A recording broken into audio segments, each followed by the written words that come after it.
Hey everybody, in honor of Black History Month, I thought it would be a good idea for me to do a video on one of my personal favorite pieces of TV music from the 1977 miniseries Roots. This is the theme music to Roots. A lot of people understandably misattribute the authorship of this piece to Quincy Jones, who did, of course, contribute music to the series, but this piece is actually by Gerald Fried, who recently passed away. Okay, Andrew. Why are you putting me away? Because you're in the shot. All right, so I'm just gonna play it. I'm playing it on a Lee Oscar A-flat harmonica. This is the actual key that the piece is actually in. It's actually an F minor, which is the relative minor of A-flat. But there is a major section in the piece. It's easy to hear when you listen to the music because it's actually played on the harmonica. So when you hear a harmonica in the theme music, that's the major section, and that's the only part that's on harmonica. The rest is, of course, played on strings, but I'm gonna go ahead and play the whole thing on harmonica anyway. Oh, and of course, the transcription is in the description, so if you want to look at the tab for it, you can. There's no exact rhythmic notation, but the long notes are all, they have dots after them. Those are the notes that are held for longer, and I have it broken down phrase by phrase.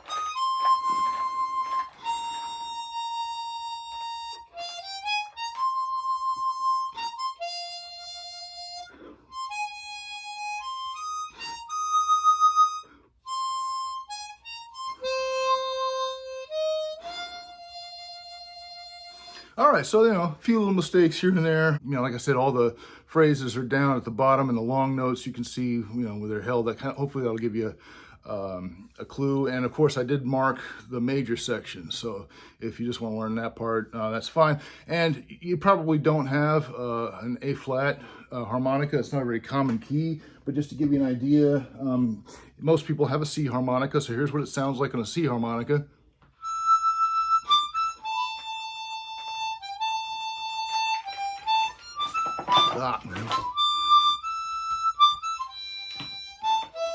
Right, and then I've got a G harmonica here too.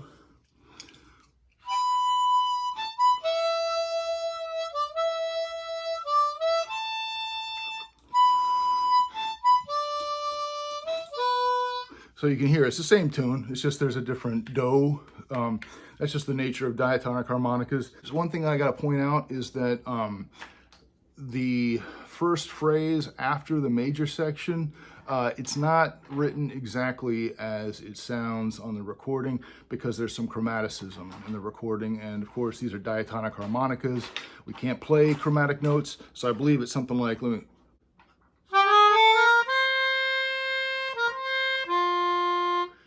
so you saw how I played a G, A flat, A natural, and then to B flat there. Well, I can't, those notes don't exist on the A-flat harmonica, so I had to just simply play an ascending F minor scale. Close enough, you get the idea. Just a small detail for you nerds out there who would notice something like that and say, well, actually, it's a diatonic harmonica, we do what we can. But like I said, it's actually in the key of F minor slash A-flat major.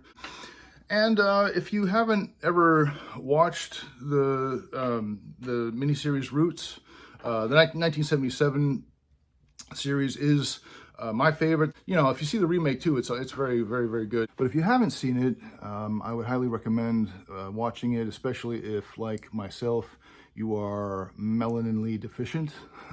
It's very important to really see a side of the American story that does not get told enough, and to really have to sit with the knowledge that America is and always has been a racist country. I don't like thinking that. That's not something that makes me feel good to know. And for a long time, I rejected that notion. But at some point, you just can't run from it anymore. And that doesn't mean that you have to hate your country. A lot of people love parents who were horribly abusive to them, or their siblings. Like some kids have great relationships with their parents, and their sibling had a terrible relationship. And, the parent was always like, why can't you be more like your brother? He's great. We love him. You're such a disappointment, whatever. I mean, it's not a perfect analogy, but it's just trying to illustrate the fact that things are complicated. And I love my country. I've always loved my country. I've always believed that my country has had the capability to be the wonderful, excellent country that we all want it to be and believe that it could be. But the first step in solving problems is, of course, to admit there is one. And it is 2025, and we can't even get past that first step. There are still people to this day convinced that the Civil War wasn't about slavery. And that's right there, just emblematic of the problem, isn't it? It's not just something that happened hundreds of years ago. Really, the way I see it is perfectly summed up by, no spoilers here, but the character that Burl Ives plays late in the series. He uses the character of Brer Rabbit very effectively as a metaphor for what I think is really the story of America. Brer Rabbit tries to go one way, he can't go that way, he finds another way, and by he's going to get where he wants to be. That's really America in a nutshell. We did slavery for a while until we couldn't do slavery anymore, and then we've kind of sort of been trying to figure out how can we do slavery without doing slavery? And of course, the series gets into the sharecropping period of time and the post-war period, but then, from there it goes on. We have Section 1 of the 13th Amendment, which protects slavery as a form of punishment. We can enslave people who've been incarcerated. We didn't take their freedom, they forfeited it.